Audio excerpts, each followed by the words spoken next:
현재 미국은 계속해서 중동 지역으로 병력을 직결 중인 상황입니다. 이제는 의료부대와 특수부대들도 중동으로 급파한 상황입니다. 미국의 전력들이 속속 중동으로 다시 직결하고 있는데요. 오늘 이 내용 좀 제대로 보도록 하겠습니다. 바로 보시죠. 최근 특수작전부대가 주둔하고 있는 미군 기지에서는 중동으로 향하는 대형 수송기의 이동이 잇따라 확인됐습니다.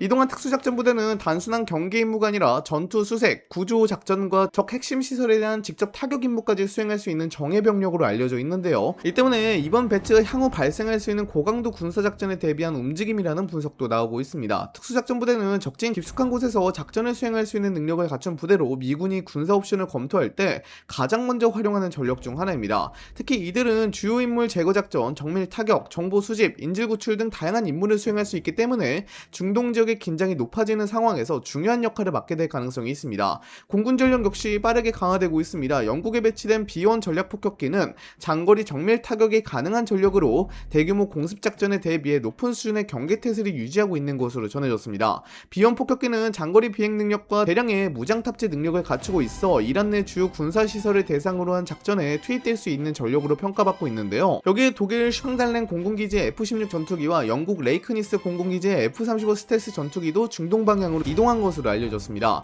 F-35는 적 방공망을 회피하면서 정밀 타격 임무를 수행할 수 있는 최신의 전투기이고 F-16은 다양한 공중작전과 지상 공격 임무를 수행할 수 있는 핵심 전력입니다. 이 전력들은 요르단과 이스라엘 등 미국의 주요 협력국 주변에 배치될 가능성이 거론되고 있습니다. 트럼프 대통령도 이란에 대한 압박 수위를 계속 높이고 있습니다. 이란이 호르무즈 해협을 통과하는 선박을 공격하거나 미국과 동맹국을 대상으로 추가 공격을 진행할 때 강력한 대응에 나설 수 있다는 경고를 반복하고 있는데요. 현재 미국은 외교적 선택지와 함께 군사적 대응 능력까지 동시에 확보하려는 움직임을 보입니다. 이러한 장비와 주요 부대의 이동은 최근 요르단 내에서 미군 기지가 이란군의 공격을 받아 미군 3명이 전사하고 또 이라크에서 이란 드론 불발탄 처리 작업을 진행하던 미군 1명이 전사를 한 이후에 증원이 이루어지게 되었습니다. 이미 중동에는 5만 명 가까이 미군이 주둔 중인 상황인데요. 미 해군도 항공모함 전단 2개와 해병 원정단도 이미 배치가 완료된 상태입니다. 그런데 여기에 계속해서 병력을 증원하며 세를 크게 늘리는 상황입니다.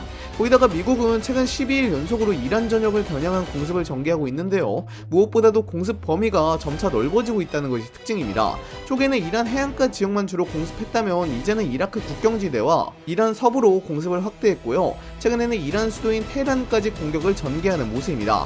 사실상 이란 동부 지역을 제외하고 모든 지역을 공습하고 있죠. 거기다가 이전에는 군사시설만 공격했다면 이제는 민간시설들을 겨냥하여 공습하는 모습을 보여주기도 했습니다. 이란도 미국의 이러한 모습에 대해 대응을 경고했는데요. AP통신 보도에 따르면 아바스 아라가치 이란 외무장관은 X에 올린 글에 우리의 기반 시설을 포함해 이란에 대한 어떠한 공격도 강력하고 단호한 대응을 불러올 것이라고 밝혔습니다. 그리고 아바스 아라가치 장관은 이란의 방어 원칙을 눈에는 눈이라고 표현하기도 했습니다. 현재 이란은 미국의 공격에 대응하여 걸프 지역의 에너지 기반 시설과 담수화 시설을 공격하고 있는데 미군 기지까지 공격하면서 전쟁은 계속해서 커지고 있는 모양새입니다.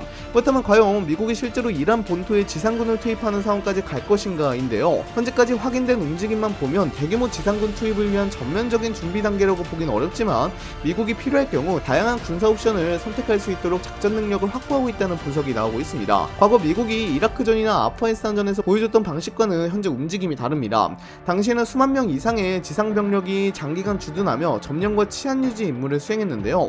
지금 미국이 먼저 강하고 있는 전력은 특수작전부대와 공군 전력, 의료지원 체계입니다. 이는 대규모 병력을 투입하기보다 제한된 목표를 빠르게 타격하는 작전 가능성을 높이는 방향으로 해석되고 있습니다. 특히 특수작전 부대는 일반 보병부대와는 다른 임무를 수행합니다. 적진 깊숙한 지역에서 정보를 수집하고 핵심 임무를 제거하거나 특정 시설을 정밀 타격하는 임무에 투입될 수 있는데요. 만약 미국이 이란 내부의 핵 관련 시설이나 미사일 지휘체계, 군사 지휘부를 겨냥한 작전을 검토한다면 특수부대가 중요한 역할을 맡을 가능성이 있습니다. 현재 미국이 선택할 수 있는 군사 시나리오는 크게 두 가지로 나눠볼 수 있습니다. 첫 번째는 현재 진행 중인 공습 중심의 압박을 유지하는 방식입니다. 미군은 공군과 해군 전력을 활용해 이란의 군사시설과 드론, 미사일 관련 시설을 공격하면서 이란의 대응 능력을 약화하는 전략을 이어갈 수 있는데요. 이 방식은 미국의 인명피해 위험을 줄이면서도 지속적인 압박을 가할 수 있다는 장점이 있습니다.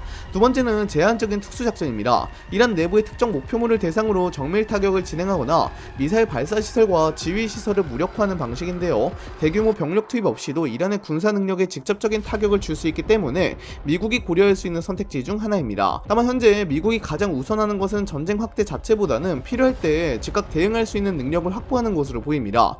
군사력은 실제 사용 여부와 별개로 상대에게 선택지를 보여주는 역할도 하기 때문인데요. 있는데요.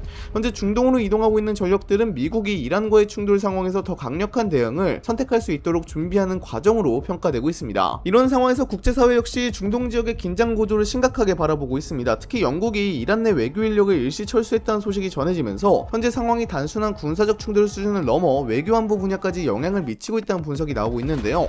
영국 외무부는 지속되는 안보 상황을 이유로 예방조치 차원에서 이란 주재 영국 직원들을 일시적으로 철수했다고 밝혔습니다. 다만 대사관 업무 자체를 완전히 중단한 것은 아니며 원격 방식으로 필요한 외교 업무는 계속 이어가고 있다고 설명했는데요. 외교관 철수는 현지 상황이 불안정하거나 자국민 보호가 필요하다고 판단될 때 시행하는 조치로 해당 국가에서 발생할 수 있는 위험 수준이 높아졌다는 신호로 받아들여지고 있습니다. 영국 정부는 자국민들에게도 이란 방문을 피할 것을 다시 한번 권고했습니다. 이미 이란에 체류 중이거나 방문 중인 영국 국민에게는 현지 상황을 자세히 확인하고 체류에 따른 위험 요소를 신중하게 판단해야 한다고 당부했는데요. 이는 군사 충돌이 이어질 경우 외국인에 대한 안전 문제가 발생할 가능성까지 고려한 조치로 보입니다. 영국의 외교관 철수 결정은 현재 이란 내부와 주변 지역의 안보 상황이 그만큼 불안정해졌다는 점을 보여주는 움직임으로 평가되고 있습니다. 앞으로 미국과 이란 사이의 군사적 대응 수위가 어떻게 변하느냐에 따라 다른 국가들도 비슷한 조처를 할 가능성이 있습니다. 한편 홍해 지역에서는 후티 반군의 움직임이 더욱 거칠어지고 있습니다. 후티 반군은 최근 홍해를 통과하던 사우디아라비아 유조선 두 척을 대상으로 드론과 미사일 공격을 진행했다고 주장했는데요. 실제로 홍해 해역에서 유조선 피격 신고가 접수되면서 국제 해운업계의 긴장감이 크게 높아지고 있습니다. 이번 공격이 주목받는 이유는 후티 반군이 앞서 선언했던 대사우디 해상봉쇄 조치를 실제 행동으로 옮기기 시작했다는 점 때문입니다. 후티 측은 자신들이 경고한 해상통제 조치를 따르지 않는 선박을 대상으로 공격할 수 있다고 밝혀왔는데요. 이번 사례가 반복될 경우 홍해를 통과하는 선박들이 안전 문제를 이유로 항로 변경에 나설 가능성이 커지고 있습니다. 이미 일부 해운업체들은 후티 반군의 위협을 피하고자 홍해 항로 이용을 줄이고 있습니다. 기존에는 아시아와 유럽을 연결하는 가장 빠른 해상 경로로 홍해와 수에즈 운하를 활용했지만 위험이 커지면서 일부 선박들은 아프리카 남단 희망봉을 우회하는 경로를 선택하고 있는데요. 이 경우 운항거리가 많이 늘어나면서 연료비와 보험료 부담이 증가하고 물류 일정에도 영향을 줄 수 있습니다. 실제로 후티 반군의 봉쇄 위협 이후 홍해를 통과하는 선박 규모는 이전보다 감소한 것으로 나타났습니다. 봉쇄 선언 전후를 비교하면 통행량이 약 34% 줄어든 것으로 알려졌는데요. 아직 완전한 해상 봉쇄 단계에 들어간 것은 아니지만 선박 운영업체들이 위험을 감수하기보다 우회 항로를 선택하기 시작했다는 점에서 국제 물류의 부담이 커지고 있습니다. 특히 홍해는 세계 원유와 상품 운송에서 중요한 위치를 차지하는 해상 통로입니다. 이곳에서 불안정성이 계속 이어질 경우 원유 운송 지연과 해상 운임 상승으로 이어질 수 있고 중동 지역의 군사적 긴장이 경제 문제로 확산할 가능성도 커지고 있습니다. 물론 이런 군사작전 확대에서 가장 큰 부담으로 작용하는 부분은 비용 문제입니다. 현재 미국이 이란과의 군사 충돌 과정에서 투입하고 있는 예산 규모가 빠르게 증가하고 있는데요. 피트 헤그세스 전쟁부 장관은 이번 주 의회에서 지금까지 미국이 이란 관련 군사작전에 투입한 비용이 375억 달러, 하나 약 52조 원을 넘어섰다고 밝혔습니다. 문제는 앞으로 추가적인 전력 배치가 이어질 경우 비용 규모가 더 커질 가능성이 높다는 점입니다. 해외기지 운영 비용부터 병력 이동, 군수물자 보급, 항공기 운용, 탄약 사용까지 군사작전에는 막대한 비용이 지속적으로 발생하는데요. 특히 장기간 중동 지역에서 작전이 이어질 경우 미국 정부가 부담해야 하는 재정 압박은 더 커질 수밖에 없습니다.